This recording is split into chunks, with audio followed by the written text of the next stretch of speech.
Oui, dans ce livre, il y a 48 préjugés. Moi, j'ai essayé de trouver une façon un peu différente pour traiter le sujet français vu de la part d'un journaliste étranger. Je dois vous dire que j'ai lu des dizaines de livres écrits à différentes époques par mes confrères qui arrivaient à Paris et qui, certains après un mois, certains après 10 ans, écrivaient des livres sur la France. Donc, j'ai vu comme tous ces livres, quelque part, se répétaient. À leur tour, devenaient un lieu commun. J'ai deux rêves. Le premier est que ce livre soit un livre qu'on lit avec plaisir. Et pour le lire avec plaisir, il faut considérer que certaines pages de critique et d'ironie sont le fruit de l'ironie d'un ami et pas le fruit de... Et je pense qu'en faisant la comparaison avec d'autres livres écrits, par exemple, par des Américains sur la France, on voit dans les pages de mon livre, et même dans les critiques, de la tendresse et pas de l'arrogance. Et l'autre livre, l'autre rêve, effectivement, est que quelque part, ce livre puisse servir à faire des réflexions.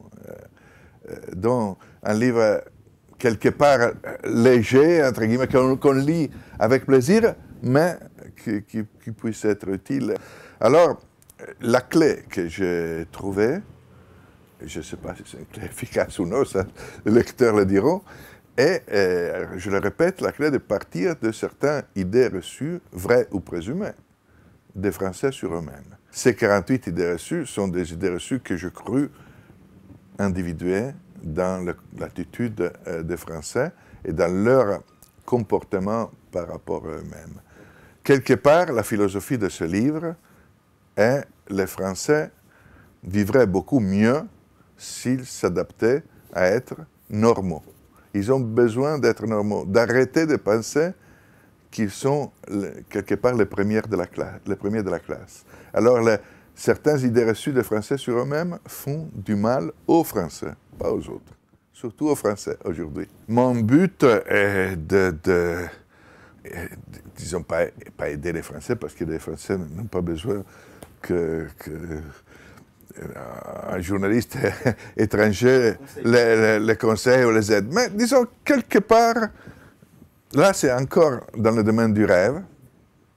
Effectivement, j'aimerais bien que ce livre puisse être utile à un débat. Hein.